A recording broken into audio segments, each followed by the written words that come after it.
The year is 1944. Deep beneath the black granite halls of Schloss Oberjoch in the Bavarian Alps, a wing was sealed off that never appeared on any official plan. The locals called it simply Kinderhaus 12. Officially, it did not exist. Unofficially, it was the most secret subproject ever born from the unnatural marriage of Lebensborn and Ahnenerbe. The name whispered in the corridors was Zeitschlaf, time sleep. They selected 12 children, 6 boys, 6 girls, all between 7 and 10 years old, all taken from the children's blocks of Auschwitz-Birkenau and Ravensbrück in the autumn of 1944, when the Reich already knew the war was slipping away. They were not ordinary prisoners. SS doctors had noticed something in their blood work, something that made the Ahnenerbe physicians pause and then smile the way men smile when they believe they have touched the hem of a god. The children had an almost impossibly low metabolic baseline, heart rates that sometimes dropped below 30 beats per minute while they slept, body temperatures that refused to climb even during fever. To the occult-obsessed officers of Ahnenerbe, this looked less like biology and more like evidence that certain bloodlines carried the ancient polar sleep of the original Aryan race, a hibernation ability lost since the Ice Age. Heinrich Himmler, who collected esoteric theories the way other men collect stamps, gave immediate approval. If the Reich was to fall, something of its purest essence would be preserved alive, unchanged, waiting beneath the earth for the day it would be needed again. The man placed in charge was Dr. Wilhelm von Sievers, younger brother of the more famous Wolfram, but considered far more brilliant and far less sane. Von Sievers believed that by combining heavy water, synthesized thyroid inhibitors, and certain alkaloids derived from Carpathian wolfsbane, he could slow cellular senescence to a crawl. The children would not merely live long. They would refuse to cross the threshold of puberty itself. They would remain forever on the border between childhood and adulthood, their bodies locked in 1944 while the calendar outside marched on. On the night of November 17th, 1944, the 12 were led into a refrigerated chamber lined with porcelain tiles the color of bone. Nurses in black uniforms with the Lebensborn sun wheel on their sleeves sang them old German lullabies as the temperature was lowered degree by degree. One by one, the children's eyes closed. Their breathing became so shallow it could barely be detected. The last thing most of them remembered was the smell of pine resin and the soft voice of a nurse promising they would wake up when the Reich is great again. Then the doors were sealed. The project was buried under 12 different code names. The children vanished from every camp registry, listed only as verlegt unbekannt, transferred to unknown location. Even most SS officers who knew of Zeitschlaf believed the experiment failed and the subjects died. They were wrong. 15 years later, in the summer of 1960, a German-born rancher named Karl Hochmuth was drinking mate on the veranda of his estancia near Bariloche, Argentina, when he saw something that made the cup freeze halfway to his lips. A group of children, no, not children, something that looked like children, were walking along the lakeshore road accompanied by 2 adults in dark civilian suits. The rancher was 68 years old and had served in Russia. He knew what European children were supposed to look like in 1960. These did not. Their clothes were wrong, their haircuts were wrong, and most disturbing of all, their faces. He recognized 2 of them. He had seen those same faces in newsreels of liberated camps in 1945. The boy with the faint scar over the left eyebrow. The girl with the slightly crooked front tooth. They had not aged a single day. Hochmuth told only his wife. She told him he had been in the sun too long. But the old soldier knew what he saw.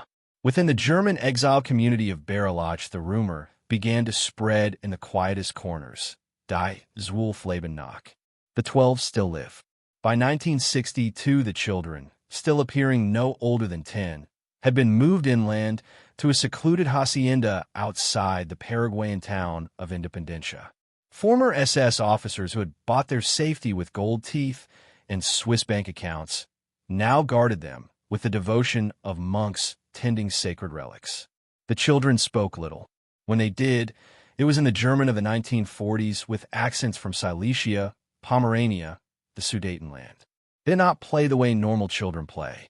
They sat for hours staring at the horizon, as if listening to music no one else could hear. One of the guards, a former Unterscharfer named Erich Priebke, yes, the same Priebke later extradited for the Argentina Caves massacre, was recorded in a private letter that surfaced decades later. They do not grow. They do not laugh. Sometimes at night, they all begin to hum the same tune. The horse whistle lied, but slower, like a dirge. It makes the dogs howl for miles. In 1973, when Stroessner's Paraguay finally became too hot for even the most protected Nazis, the group vanished again. The hacienda was burnt. Locals said men speaking German loaded boxes and children who looked like porcelain dolls into unmarked trucks in the middle of the night.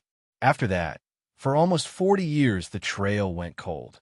Until 2018, a retired nurse named Herta Klaus, aged 92, was living in a Catholic care home in Augsburg. She had kept silent for 74 years, carrying the guilt like a stone in her chest. In her final months, she asked to speak to a priest, but what she confessed was not for absolution alone. She wanted the truth known before she died. Sister Maria, who sat with her, recorded the conversations on her phone. Herta described the porcelain chamber under Schloss Aberjach. She described the children's names, real names, the ones stolen from them in the camps. Anna, Lucas, little Ruth with the golden curls, Tomasz who never stopped asking for his mother. She described how every 5 years the remaining doctors would return, wherever in the world the children had been hidden, to draw blood, to measure, to inject fresh compounds that kept the Zeitschlaf stable. She herself had done it until 1981, and she described the last location she knew of, a private clinic outside Freiburg in Breisgau, bought in 2009 by a foundation with no public directors. The children, she said, tears running down her parchment cheeks, were still there. Still 12. Still 10 years old. Still waiting. Herta Klaus died 3 weeks later. The recordings were copied, handed to a journalist she trusted, and then the real search began. In 2021, a maintenance worker at the clinic, a man who had grown up hearing his grandfather's wartime stories, noticed something strange in the restricted basement.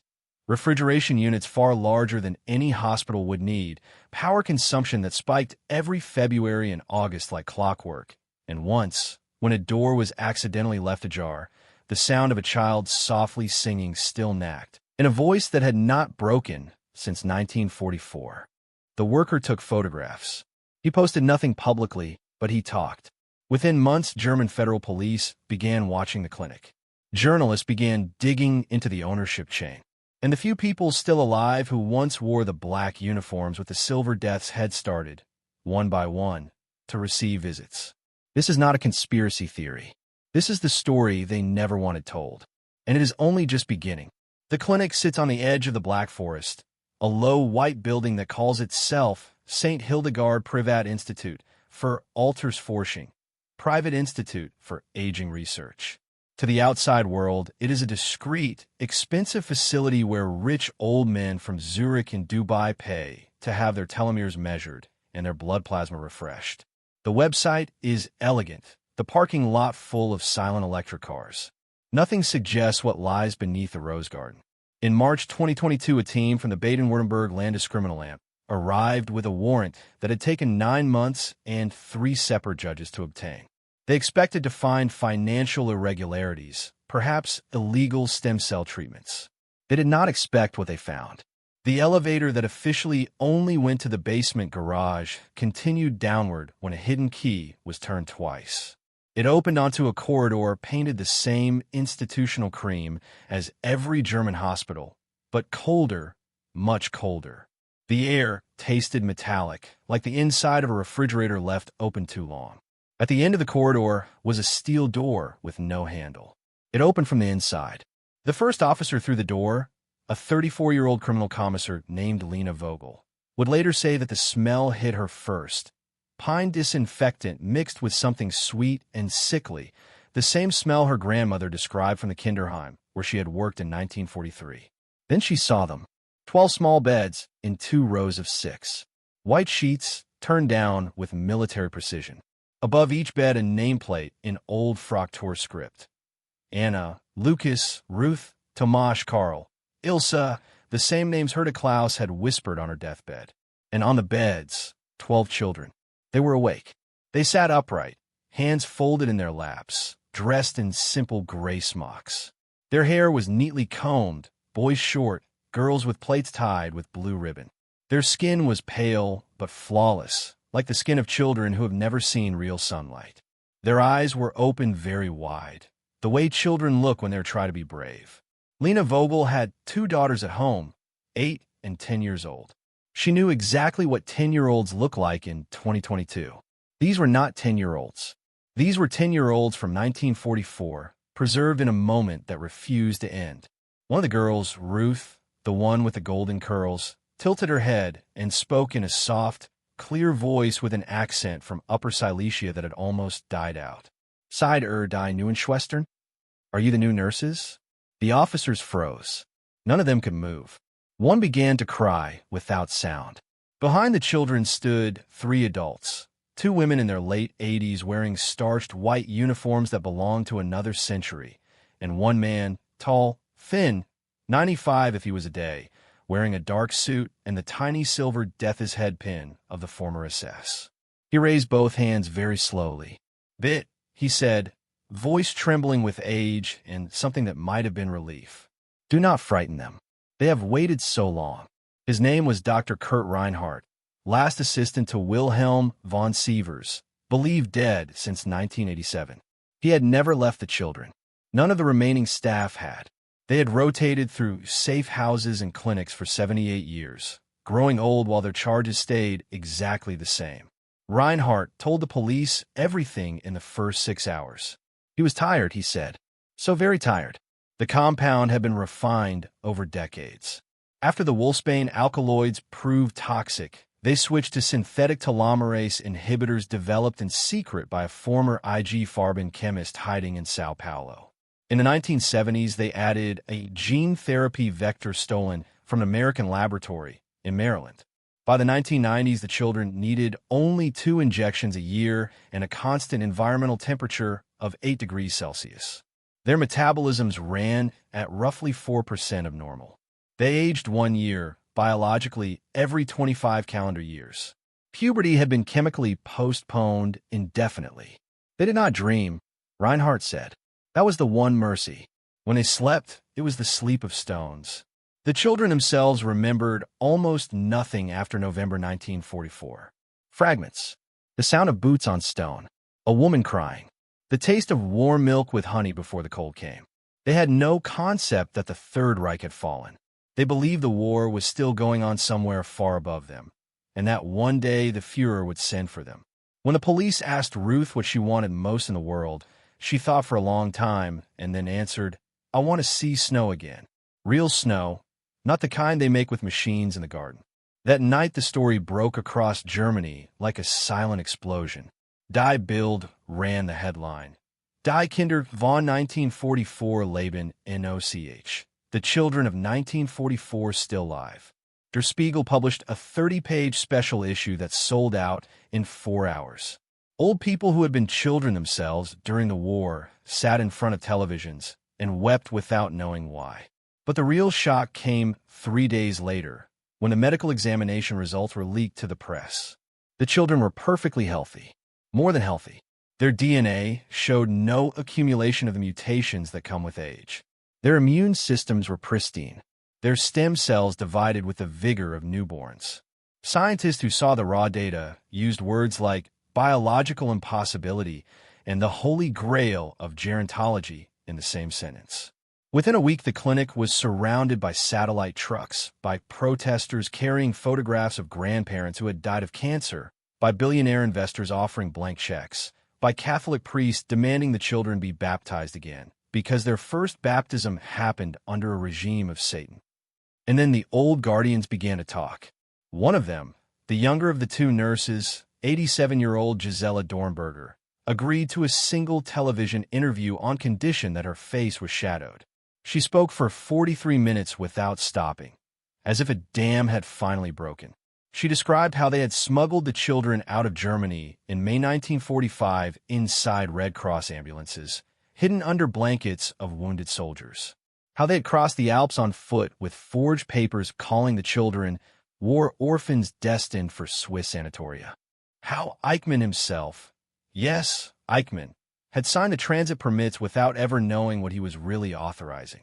She described Argentina in the 1950s, the German schools, the Christmas parties where the children sang carols and voices unchanged while the adults around them withered and died. She described Paraguay in the 1970s, the years of fear when Israeli agents were hunting Nazis and the Guardians slept with pistols under their pillows. And she described the moment in 1981 when she realized the truth. The children would outlive them all. They would outlive everyone who remembered the war. One day, they would be the last people on Earth who still spoke the German of the Third Reich. I began to hate them, she whispered into the darkness of the studio. Not because of what they were, but because of what we had made them. Eternal witnesses to a crime that would never be forgiven. The interview ended with Gisela Dornberger asking a question that no one has been able to answer since. What do you do with 12 children who can never be allowed to grow up, but who can also never be allowed to die? In the weeks that followed, the German government did the only thing it could think of. It classified everything. The children were moved to a secure military hospital near Berlin. Their names were erased again, this time from the present. Journalists who tried to follow were arrested for endangering state security. But some photographs had already escaped. One image in particular traveled around the world. Ruth, the girl with the golden curls, standing at a window on the day they took her from the Black Forest Clinic, pressing her hand to the glass as she watched real snow fall for the first time in 78 years. Her expression was not joy. It was recognition, as if she had always known snow would come again, and that when it did, it would mean the waiting was finally over. But was it? The new home of the 12 is Ward 17, Sublevel 4 of the Charitas Military Medical Complex in Berlin-Mitte. Officially, it does not exist. The elevators no longer stop at the correct floor unless 2 Bundeswehr officers and a doctor from the Federal Intelligence Service turn their keys at the same moment. The windows are frosted and painted over. The children have been told they are in a special hospital because the war made you poorly. They accepted this with the same calm silence they have shown since 1944. But something has changed. For the first time in 78 years, they're no longer surrounded only by people who once wore black uniforms or their descendants. The new nurses are young Germans born in the 1990s and 2000s. They wear colorful scrubs and speak softly. They play children's songs from smartphones. They bring picture books about friendly dragons and talking trains. The children do not understand the songs. They do not laugh at the dragons, but they watch. They watch everything with eyes that have seen too much and understood too little. In November 2024, the Bundestag held a closed session that lasted 11 hours. Only 2 sentences ever leaked. We cannot release them into a world that will tear them apart. And we cannot keep them prisoners forever. No vote was taken. No decision was reached. The file was marked Zur besonderen Verwendung, nur Kanzler und Verteidigungsminister, for special disposition, Chancellor and Minister of Defense only. Meanwhile, the old guardians died one by one. Kurt Reinhardt passed in his sleep in March 2025, aged 98. He left a letter addressed to the German people of the future. It was 23 pages long and written in Sutherland script. The only part the authorities allowed to be published was the final paragraph. We believed we were saving the best of our race. We only managed to save its worst crime. Forgive us, and for the love of whatever God still listens to this nation, let them forget us. Gisela Dornberger followed in June. She asked to see Ruth one last time. Permission was granted under camera surveillance. The old woman knelt, knees cracking like dry wood, and took the little girl's hands. "I am sorry, Liebling," she said. "I was supposed to take care of you, and instead I stole your whole life." Ruth looked at her for a long time. "Will there be snow again this year?" she asked. "Yes, Ruth. Lots of snow." "That is good," the child said, and gently withdrew her hands. In September 2025, the first child asked a question that shattered every medical protocol. It was Tomasz, the quiet boy who had once asked for his mother every night in Auschwitz. He was sitting with a young psychologist named Miriam Weiss, a woman whose own grandmother had survived Bergen-Belsen. They were drawing with crayons, a harmless therapeutic exercise. Tomasz drew a yellow star. Then he drew 12 small stick figures wearing them. Then he drew a big black door. He pointed at the door and asked, in the same clear 1944 German, "When do we get to go home?" Miriam Weiss cried for 2 hours in the staff restroom. After that, the drawings were banned. But the question spread. Within weeks, everyone at 12 was asking versions of the same thing. Not, "When can we go outside?" Not, "When can we have new clothes?" Only, "When do we get to go home?" The government of Germany now faces a choice no country has ever faced. Option 1. Keep them hidden forever, adjust the injections, maintain the cold rooms, and let the last living witnesses to the original crime live on as immortal children in a bunker. The cost is already budgeted until 2080. Option 2. Stop the treatment. Let nature finally take its course. Within months, perhaps weeks, puberty would begin. Growth would accelerate. In 2 to 3 years, they would be adults in their early 20s, carrying memories no human mind was ever meant to carry alone. Psychologists estimate a 100% probability of severe psychotic collapse. Most would not survive the first year of remembered adulthood. Option 3. The one no one dares speak aloud in official meetings, but which is discussed in every bar in Kreuzberg and every cafe in Schwabing. Wake them up gently. Tell them the truth, decade by decade, with therapists and historians and rabbis and priests. Let them grow up in public as citizens of a Germany that has spent 80 years trying to deserve them. Let them speak, let them rage, let them sue the state if they wish. Let the world see what was done, and let the world watch Germany finally, completely pay the bill. In October 2025, a petition with 2.4 million signatures was delivered to the Bundestag, demanding option 3. Among the signatories were the president of the Central Council of Jews in Germany, the Archbishop of Berlin, and, in trembling handwriting on real paper, Ruth's own signature, taught to her by a nurse who broke every rule to do it. On the 9th of November 2025, the 87th anniversary of Kristallnacht, the Chancellor finally spoke. She did not announce a decision. She announced that the decision would no longer be made in secret. At 2000 hours Central European Time, every major television channel in Germany went live to Ward 17. The cameras were carefully placed. The children sat on small chairs in a semicircle, wearing normal clothes for the first time, jeans and sweaters bought in the Kaufhaus de Westens the day before. They looked impossibly small against the adult world.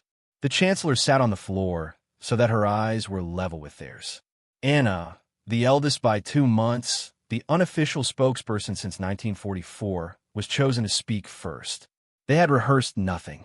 Anna looked straight into the camera and said, in a voice that still belonged to a 10-year-old girl from Pomerania who had once stolen a potato to feed her little brother, "We waited like we were told.